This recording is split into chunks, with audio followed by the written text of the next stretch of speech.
पिछली बार हमने देखा था कि जब लॉकडाउन जब केंद्र की तरफ से लगाया गया था, जब प्रधानमंत्री ने ऐलान किया था, उसके बाद भी जब उसे धीरे धीरे अनलॉक के दौर में भी यूपी ने काफी दिनों तक कड़ाई की थी।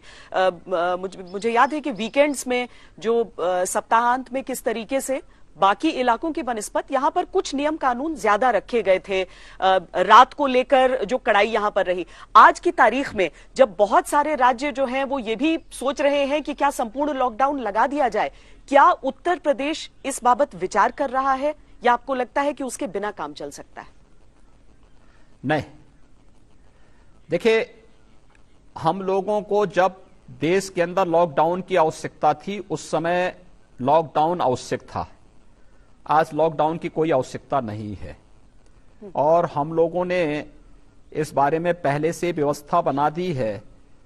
पहले दिन से ही हम लोगों ने व्यवस्था कर दी कि जहां 500 से ज्यादा एक्टिव केस जिस जनपद में हो या जिस जनपद में 100 पॉजिटिव केस पर डे आ रहे हैं वहां पर आप नाइट कर्फ्यू लगाइए, यानी कोरोना कर्फ्यू, रात्रि 9 बजे से सुबह 6 बजे तक आवश्यक सेवाओं की आपूर्ति उस दौरान वहां अनवरत होता रहे, इस बात को ध्यान रखा जाए।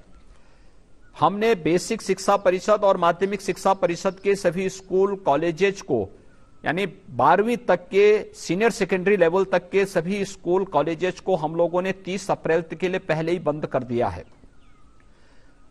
क्लब और कोचिंग को आज हम लोगों ने बंद करने के लिए कहा है।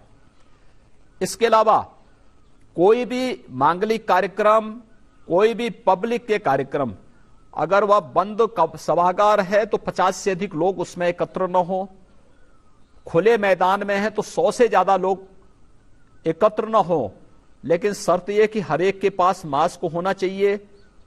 जो सर्विस के साथ जुड़े हुए लोग हैं उनके हैंड ग्लव्स होने चाहिए, सैनिटाइजर होना चाहिए। इन शर्तों के साथ वहां पे कोविड के जो प्रोटोकॉल हैं उसको पालन करते हुए इसके साथ ही हम परमिशन दे रहे हैं और इनको हम लागू कर रहे हैं। हमने कंटेनमेंट जोन को सख्ती से लागू करने की कार्रवाई प्रारंभ की है। कंटेनमेंट जोन में एक कोविड पॉजिटिव पेशेंट, एक कोविड पॉजिटिव कहीं से आ रहा है तो 25 मीटर का रेडियस को हम कंटेनमेंट जोन के साथ जोड़ रहे हैं। जहां पर 2 से ज्यादा कोविड पॉजिटिव आ रहे हैं, 50 मीटर का रेडियस हम लोग ले रहे हैं। हाई राइज बिल्डिंग है तो फ्लोर वाइज हम इसको कंटेनमेंट जोन के दायरे में ले रहे हैं। वहां पर आवश्यक वस्तुओं की आपूर्ति के अलावा बाकी अन्य गतिविधियों को पूरी तरह प्रतिबंधित किया गया है।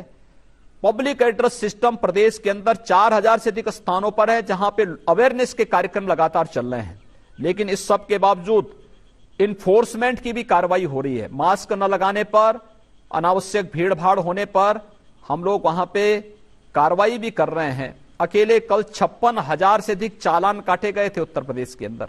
ये सब कार्रवाई भी साथ साथ चल रही है। देखिए, आर्थिक गतिविधियों को रोकने से एक कॉमन मैन प्रभावित होता है, एक गरीब पीड़ित होता है, स्ट्रीट वेंडर प्रभावित होता है। हम लोगों ने उसके लिए व्यवस्था दी है कि बाजारों में भीड़ भाड़ ना हो।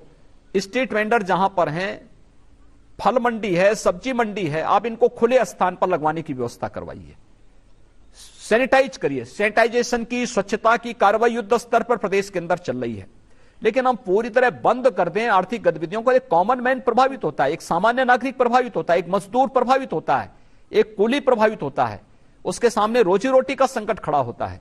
तो हम बचाएंगे भी, यानी व्यक्ति के जीवन को भी बचाएंगे और उसकी आजीविका को भी बचाना है। ये दोनों कार्यक्रम एक साथ लेकर के चलेंगे। नाइट कर्फ्यू, जिसको हम कोरोना कर्फ्यू के रूप में ले रहे हैं, इसको हम कड़ाई से लागू कर रहे हैं। कंटेनमेंट जोन को कड़ाई से लागू कर रहे हैं। कॉन्टैक्ट ट्रेसिंग को 30 से 35 का एवरेज लेते हुए 100% उनकी टेस्टिंग की व्यवस्था, आरटीपीसीआर के टेस्ट को 60 से 70% तक करने, 30 से 40% एंटीजन टेस्ट करने की व्यवस्था के साथ हम इसको जोड़ रहे हैं। लेकिन लॉकडाउन की तरफ हम लोग जाने पर कोई विचार नहीं कर रहे हैं। लॉकडाउन की तरफ जाना भी नहीं चाहिए।